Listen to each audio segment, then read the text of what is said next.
खुदावंद मसीह यीशु में आप सभी भाई बहनों को सलाम, जय मसीह की, प्रेज द लॉर्ड। सो जब हम दूसरा इतिहास और उसके अध्याय 33 वचन 1 से लेकर 20 तक में पढ़ते हैं तो हम वहां पर एक इजराइल के राजा को देखते हैं जिसका नाम है मनश्शे। अब ये किंग मनश्शे कौन था? ये था राजा हिजकिय्याह का बेटा। राजा हिजकिय्याह कौन था? जिसकी 15 साल उम्र परमेश्वर ने बढ़ाई थी। तो ये मनश्शे जब 12 साल की उम्र में है तभी से राज करना, हुकूमत करना शुरू कर देता है। And he is known as the wicked king of Israel. बहुत ही दुष्ट वो राजा जिसने की बहुत बुराइयां करी, और 12 साल की उम्र में ये अपना हुकूमत स्टार्ट करता है और 55 सालों तक वह इजराइल के ऊपर हुकूमत करता है। अब इसने इतनी बुराइयां करी, इतने गलत काम किए, इतनी परमेश्वर के खिलाफ चला गया कि मैं बयान नहीं कर सकता हूं। मैं सच कहूं कि आपने भी इतने गुनाह नहीं किए होंगे जितने गुनाह इस इंसान ने किए होंगे। आपने भी उतना परमेश्वर को नाराज नहीं किया होगा जितना इस इंसान ने किया है। आपके भी गुनाह इतने बड़े नहीं होंगे जितने बड़े गुनाह इस राजा मनश्शे के थे, क्योंकि ये खुद तो परमेश्वर से दूर जा ही रहा था। खुद तो इसने परमेश्वर को ठुकरा दिया था, दूसरे देवी देवताओं की मूर्तियां खड़ी करके उनकी पूजा करने लगा था। लेकिन इसके साथ साथ इसने जो इजराइल की सारी प्रजा थी उन सबको भी उभारा कि वह लोग भी परमेश्वर को छोड़कर इन देवी देवताओं की पूजा करें और इनके आगे सजदा करें। एंड यू कैन अंडरस्टैंड कि कितनी बुरी बात थी कि खुद तो वह गुनाह में जा रहा है, साथ ही साथ बहुत से और लोगों को भी परमेश्वर से दूर ले जाकर दूसरे देवी देवताओं की पूजा करवा रहा है। इतने बड़े गुनाह किए। मैं आपको बताऊं, जब आप इस वचन को पढ़ेंगे ना, दूसरा क्रॉनिकल्स अध्याय 33 और वचन 1 से 20 तक में, यहां पर आपको पता चलेगा, लिखा है कि इजराइल की प्रजा ने इस राजा के अधीन इतने गुनाह किए, इतनी बुराइयां करी कि जितनी उन लोगों ने भी नहीं करी थी जो कि दूसरे देवी देवताओं को मानते। तो आप इमेजिन कर सकते हैं कि उन लोगों से भी ज्यादा बुरे थे वो जो कि खुदा को नहीं जानते थे। कौन लोग? ये इजराइल की प्रजा, ये परमेश्वर के लोग।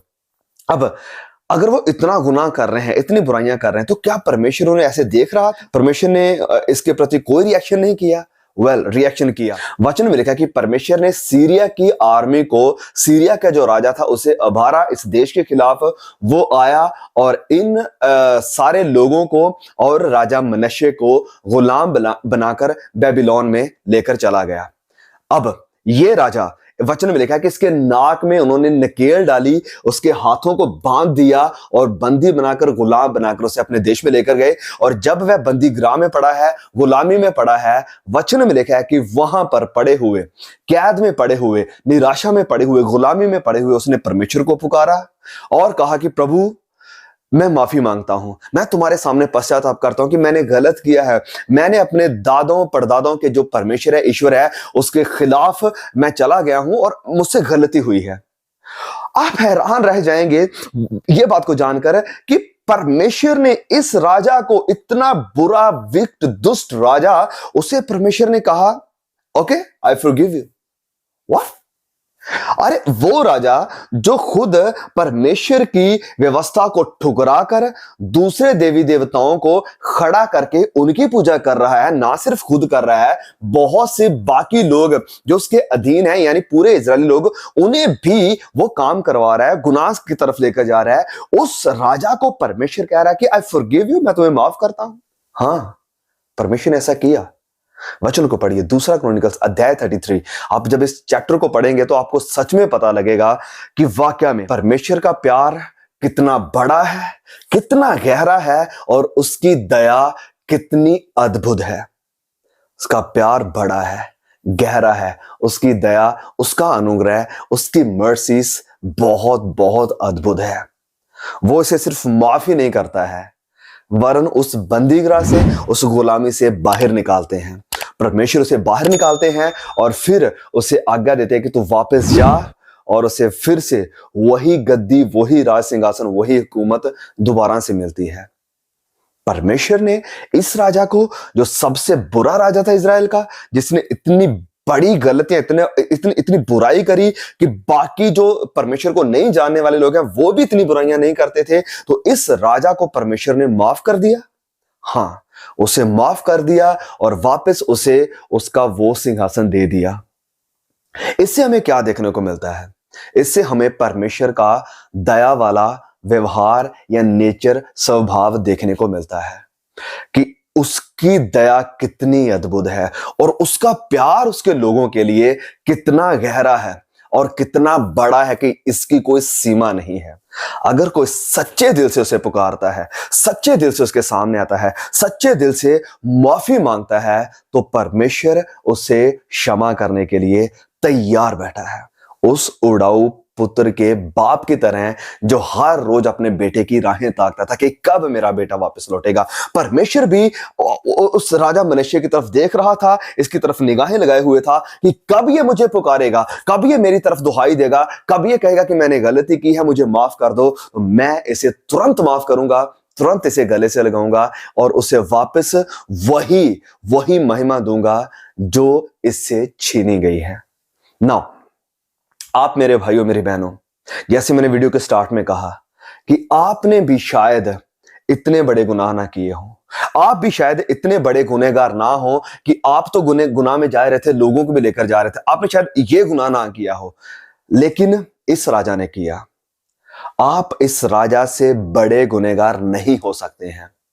आपने चाहे कोई भी गुनाह किया हो, कितनी भी बड़ी गलती की हो, कैसा भी जीवन व्यतीत किया हो, गुजर गए सालों में, गुजर गए महीनों में, लेकिन आज इस वक्त अगर आप परमेश्वर को पुकारते हैं, उसकी तरफ दुहाई देते हैं, उसे कहते हैं कि पिता मैंने गलती की है, मैं पश्चाताप करता हूं, प्लीज मेरी सुधि लो, मुझे याद करो, मुझे क्षमा करो, तो वो उड़ाऊ पुत्र के बाप की तरह आपकी तरफ देख रहा है, आपकी राहें देख रहा है, आपकी तरफ बाहें फैलाकर खड़ा है कि आओ, I am ready to accept you, मैं तुम्हें रिसीव करने के लिए, तुम्हारा आदर करने के लिए तैयार हूं और तुम्हें वापस वही महिमा जिससे तुम चूक गए हो, वही महिमा देने के लिए तैयार हूं।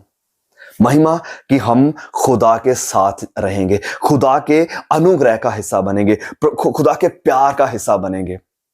आपके गुनाह बड़े हैं, आपकी गलतियां बड़ी हैं, आपने जो कुछ भी किया है पुराने वक्त में, आपने जो बुराइयां करी हैं, बहुत बड़ी हैं, बहुत गंदी हैं, बहुत ही भद्दी हैं, लेकिन इन सब के ऊपर प्रभु यीशु मसीह का प्यार है, इन सब के ऊपर प्रभु यीशु मसीह का अनुग्रह है, इस सब के ऊपर प्रभु यीशु मसीह की दया है, जिसे कोई भी सरपास नहीं कर सकता, कोई गुनाह, कोई इंसान, कोई चीज नहीं टकरा सकती, क्योंकि उसकी दया बड़ी है, उसका प्यार बड़ा है, उसका प्यार गहरा है, उसकी दया, उसका अनुग्रह अद्भुत है।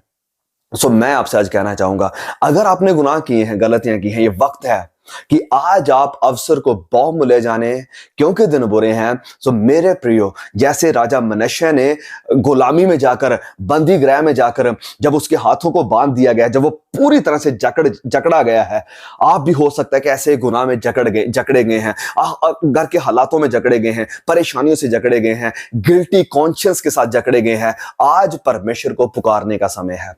पुकारिए, परमेश्वर की दुहाई दें कि प्रभु मैंने गुनाह किया है, मैंने गलती की है, प्लीज मुझे माफ करो, और प्रभु का अनुग्रह आज आपके ऊपर होने वाला है।